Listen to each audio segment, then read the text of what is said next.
Serons-nous vraiment 10 filles pour devenir des arbres de vie? Chers frères et sœurs, quand on lit la Genèse, il y a 2 arbres. Dans le jardin d'Éden, il y avait 2 arbres. L'une d'eux s'appelle l'arbre de la connaissance du bien et du mal. Et l'autre s'appelle l'arbre de vie. Ces 2 arbres symbolisent 2 personnes. Le premier est le pré-cleste Jova. L'arbre de la connaissance du bien et du mal symbolise Dieu. L'arbre de vie est le Seigneur Jésus-Christ. L'arbre de vie est le Seigneur Jésus-Christ. Dans le jardin d'Éden, il n'y avait qu'un seul arbre de vie. Mais après très arrivé Apocalypse, il y a des arbres de vie des 2 CTS du fleuve. Il y en a au total 144 000, plus les 24 anciens, et peut-être aussi 12 toiles.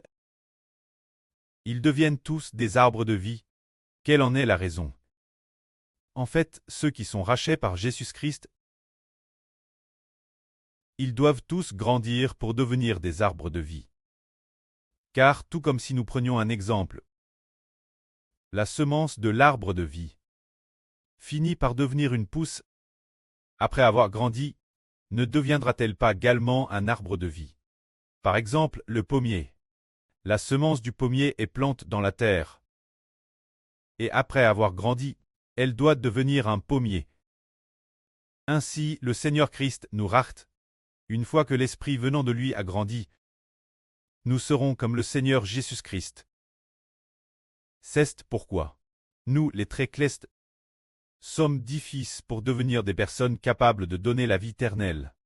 Quant aux habitants de la nouvelle terre, ils sont 10 filles pour devenir une vie semblable celle d'Adam avant qu'il ne pêche. Ils sont également 10 filles pour devenir des traits parfaits. Mais nous sommes aussi 10 filles pour devenir des corps spirituels clestes encore plus nobles que les humains. C'est pourquoi nos frères et sœurs, nous sommes tellement bénis. Au moment de recevoir la vie éternelle dans l'Apocalypse, la Bible mentionne 2 types de résurrection. Parmi eux, ceux qui reçoivent la première résurrection. La Bible dit combien ceux qui reçoivent la première résurrection sont bénis. Combien ils sont saints. La seconde mort n'a aucun pouvoir sur eux. La seconde mort. Ceux qui reçoivent la seconde vie. Quand ceux qui reçoivent le second type de vie, ils ne ressusciteront qu'après que les 1 en seront accomplis. Ainsi, nous les Tréclestes sommes appelés les pérémis. Le pré-cleste désire ardemment parmi ceux qui viennent de l'humanité prendre un petit groupe TRS peu, seulement 144 000 personnes, ou les 24 anciens. Les 12 toiles, seulement ce petit groupe, est 10 filles pour devenir des Tréclestes. 10 fils pour devenir des traits l'image de Dieu et du Christ. C'est pourquoi les Tréclestes, en entendant le frère Ashbert raconter les mystres clestes, sont tellement bénis.